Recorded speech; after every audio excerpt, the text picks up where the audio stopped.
Le Kyrgyzstan, une ancienne république soviétique d'Asie centrale, de très hautes montagnes sur les 3/4 du territoire, de grands lacs et très peu d'arbres. Ils sont précieusement protégés car beaucoup sont des noyers. Et pour la population semi-nomade de ce pays, la culture de la noix, c'est une subsistance, une opportunité à exploiter et la préservation de ces forêts si rares et si anciennes.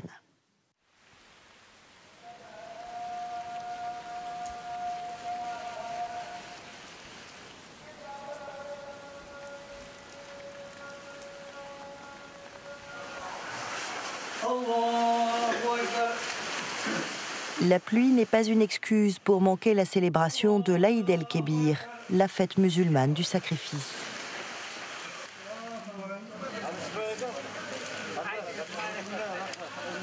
Pour Charchenbek Nazaraliev et les autres habitants de Belterek, ce petit village du sud du Kyrgyzstan, la pluie ne peut pas non plus servir d'excuse pour échapper à la tâche qui les attend en cette période de l'année. On dit que l'automne, c'est une lutte. C'est le temps de l'abondance, le temps de la récolte, le temps où l'on ramasse tout ce que l'on a planté au printemps.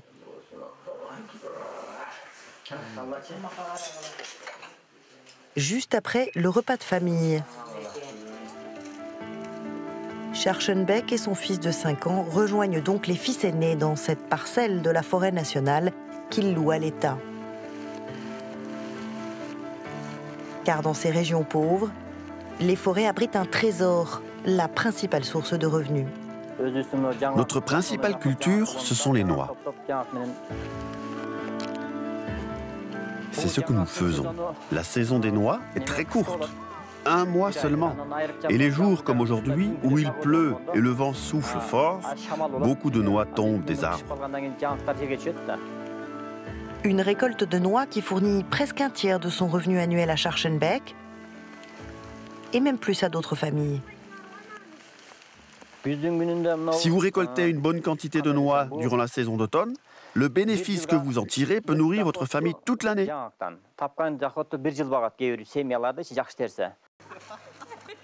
Un travail et un revenu pour les habitants, mais aussi des perspectives d'avenir, avec la garantie que ces forêts d'Asie centrale seront préservées. Le Kyrgyzstan, connu pour ses chaînes de montagnes escarpées et pour ses grandes prairies, mais très peu d'arbres. 7% du territoire seulement. Le Kyrgyzstan est, d'après l'Organisation des Nations Unies pour l'alimentation et l'agriculture, l'un des pays au monde avec la plus faible couverture forestière. Mais ces forêts de la vallée de Fergana sont d'autant plus précieuses avec leurs nombreuses variétés, et notamment les plus grands et plus vieux noyers du monde. Ici, la moitié des arbres, au moins, est centenaire. Si l'on prend en compte sa taille, sa beauté, sa biodiversité, on peut dire que c'est la forêt numéro 1 dans le monde.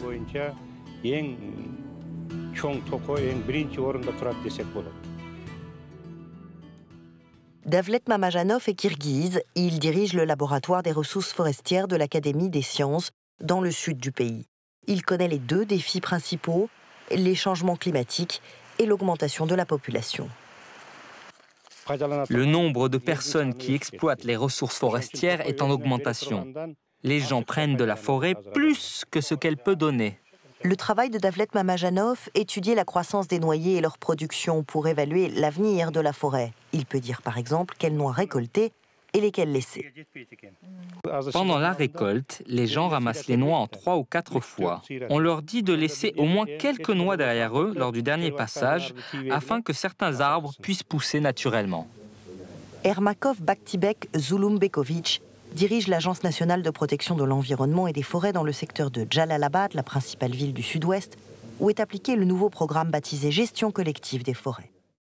Les gens viennent de chaque village et ils étudient la charte et les conditions. Le programme part d'un principe simple. Tout le monde est impliqué. Les gens décident où placer leur argent, comment répondre à leurs besoins sociaux. Autre nouveauté, le décret 482 qui prévoit des baux à long terme de la forêt nationale pour les personnes qui veulent prendre soin des bois et y travailler. Si chacun préserve la forêt sur sa parcelle de terre louée, ce sera bénéfique à tout le pays. Cela rend tout le monde personnellement responsable de son lot de forêt. Pour le droit de travailler dans sa parcelle de forêt, Scharchenbeck Nazaraliev paye 18 € par hectare et par an. Il en est à la 3e année d'un bail de 49 ans et les noix ne sont pas la seule richesse qu'il en tire. Au printemps, nous ramassons des champignons dans la forêt. On récolte aussi des pommes, différentes sortes de fruits rouges et des églantines.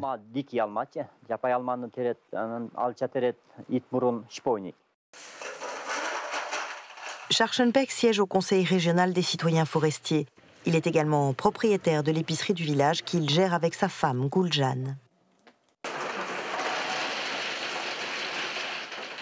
Ici, les clients sont aussi vendeurs. Les voisins peuvent échanger leurs sacs de noix contre des biens ou de l'argent. Scharchenbeck a bien conscience qu'en plus de générer un revenu pour lui et sa famille, la forêt finance sa propre préservation. Un modèle d'autoprotection de la forêt financé et protégé par le Forum des Nations Unies sur les forêts. Ce forum défend la conservation et le développement durable des forêts dans le monde. Aujourd'hui, grâce au changement de l'attitude de la population envers les forêts, la situation est meilleure.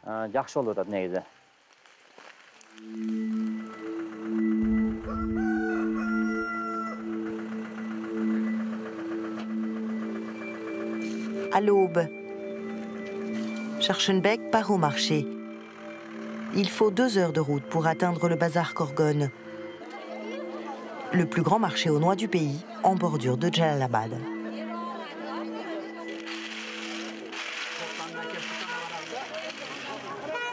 C'est ici que Scharchenbeck et son épouse peuvent enfin récolter le fruit de leur travail. Les négociations sont parfois serrées. Un sac de 30 kilos peut être vendu jusqu'à 50 $ aux hommes et aux femmes qui vont décortiquer ces noix. Le fruit des noix, que l'on appelle les cerneaux, seront ensuite revendus. Ces cerneaux sont alors conditionnés dans des usines comme celle-ci, qui appartient à Vegaplus, une société kirghize. Pendant la saison des noix, le nombre de ses employés peut passer de 15 à 300. Et cette usine peut à elle seule conditionner 1000 tonnes de noix chaque année. Si Dieu le veut, la récolte de cette année sera bonne. Nous avons commencé il y a seulement une semaine.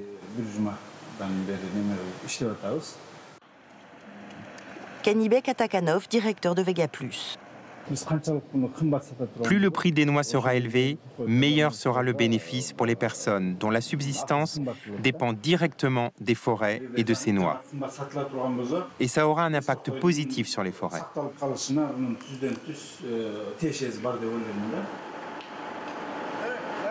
Mais Kanibek Atakanov le sait, beaucoup plus doit être fait pour que l'industrie de la noix du Kirghizistan atteigne son plein potentiel. Vegaplus travaille déjà avec des groupes locaux de commerce équitable et cherche à se développer sur les marchés européens. Mais pour réussir, l'entreprise doit se plier à des certifications rigoureuses et améliorer ses techniques de marketing. Une expansion du marché ferait des cueilleurs de noix comme Scharchenbeck les plus heureux des hommes. Que ce soit en Europe ou en Amérique, plus le produit s'exporte dans d'autres pays, mieux ce sera pour la vie des personnes qui travaillent pour ce marché des noix. Aujourd'hui, il retrouve son ami, le scientifique Davlet Mamajanov, pour examiner sa réserve de noix.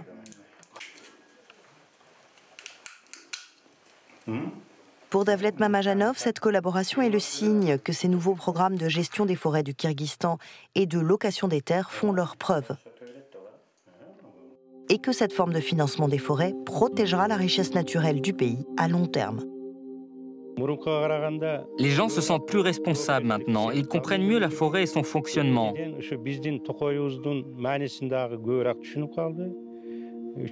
Et donc, il contribue à sa gestion, à sa préservation et à l'accroissement des efforts.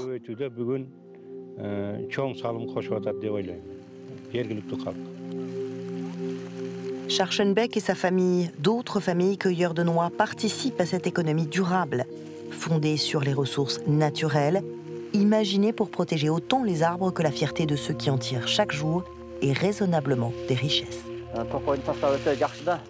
Tout ce que la forêt nous offre est si important pour ma famille et pour la population en général. Nous ne pouvons pas imaginer notre vie sans la forêt.